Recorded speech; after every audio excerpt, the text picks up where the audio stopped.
A particle is attached to one end of an elastic string, the other end of which is fixed.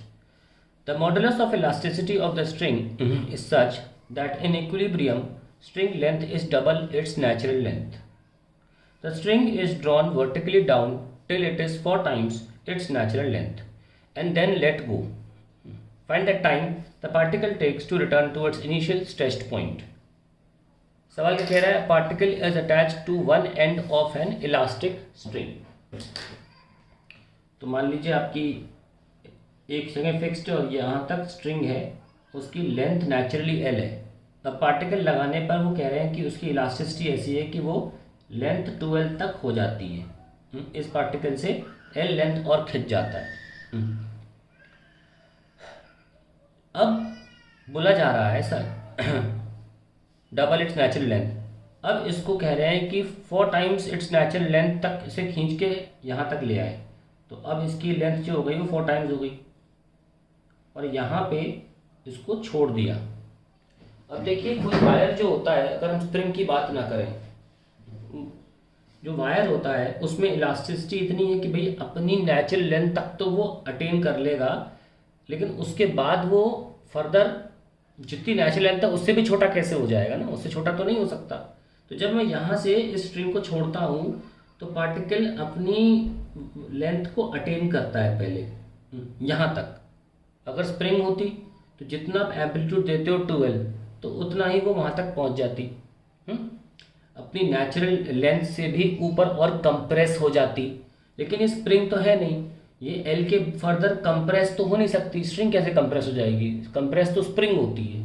हाँ, ये अपनी natural length तक तो पहुंचेगी spring action के हिसाब से.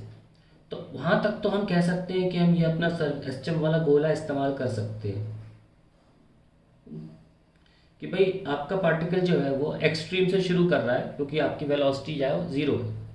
मान लीजिए आपने यहाँ से शुरू करा, अब वो ऊपर जा रहा है और 2l तक अटेन करेगा मीन पोजीशन तक. यही तो मीन पोजीशन है जहाँ पे पार्टिकल रेस्ट पे था.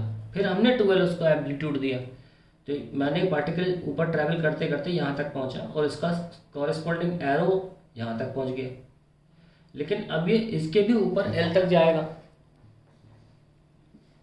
और यहाँ के बाद फर्दर कंप्रेस नहीं होगा.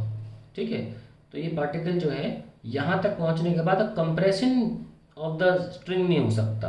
अपनी नेचुरल लेंथ तक तो स्प्रिंग एक्शन की तरह स्ट्रिंग चल सकती है. आप रबर बैंड का एग्जांपल ले सकते हैं. ठीक है, उससे भी आप देख सकते हैं करके इसको. तो यहाँ से लेकर यहाँ तक का जो टाइम है वो इस थीटा एंगल को कवर करने का है. ये तो निकल जाएगा आसानी से क्योंकि ये डिस्टेंस कितनी है, एल है, और ये एरो जो है वो 2l है. ये तो निकल जाएगा. यहाँ के बाद कहानी क्या है? क्योंकि यहाँ के बाद इसको घूम के वापस नीचे ही आना है. मान लीजिए पॉइंट ए है, ये ए, यहाँ पे आना है. यहाँ के बाद इसके बाद स्पीड तो डेफिनेटली होगी, ये रुकेगा तो है नहीं एकदम, क्योंकि आपने 2l तक का दिया है ना एक्सटेंशन, तो एल पे जाके तो रुकेगा नहीं. हाँ, लेकिन यहाँ के पास स्प्रिंग कंप्रेस नहीं होगी, बस वेलोसिटी तो होगी इसके पास.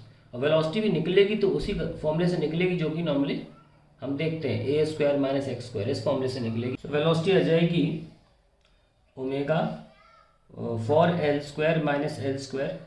एक सिंगल नेचुरल लेंथ l के लिए ओमेगा g/l आता है 3l square and then your velocity will become 3gl.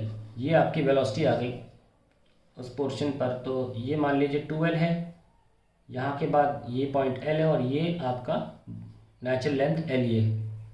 तो सर्कल की बात जो मैं कर रहा था, यहाँ तक पहुँचते पहुँचते उसके पास ऊपर जाने की फर्दर लूज स्ट्रिंग के साथ स्पीड ये स्पीड है. तो हम आसान से टाइम निकाल सकते हैं कि यहाँ से आ जाने का तक का टाइम क्या होगा.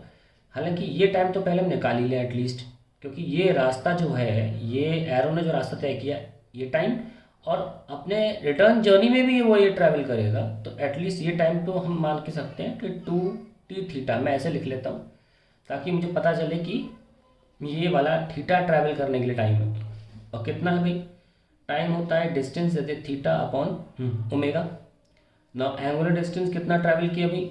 दैट इज π/2 प्लस π/6, क्योंकि ये आपका 2l आ रहा है, ये आपका l है. तो 1/2 जब भी जोड़ा बनता है तो 30 डिग्री आता है, तो ये आ जाएगा आपका 2π/3।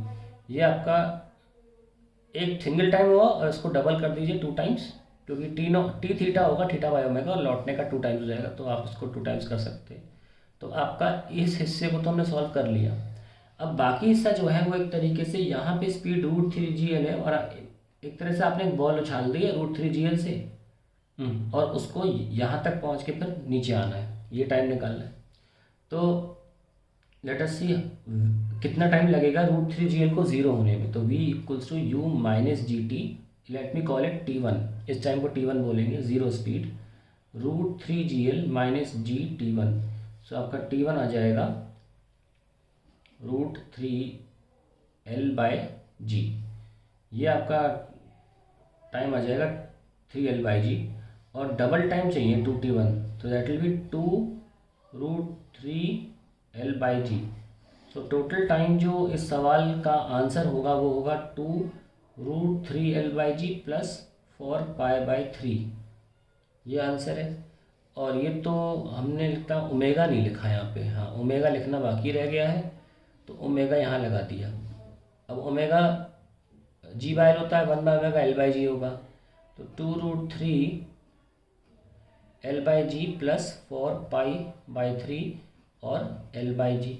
हम 2√l/g कॉमन ले सकते हैं, अब बच क्या रहा है 4π/3, 2π/3 प्लस सिर्फ √3 बच रहा है अंदर, √3, and that is the answer to the question.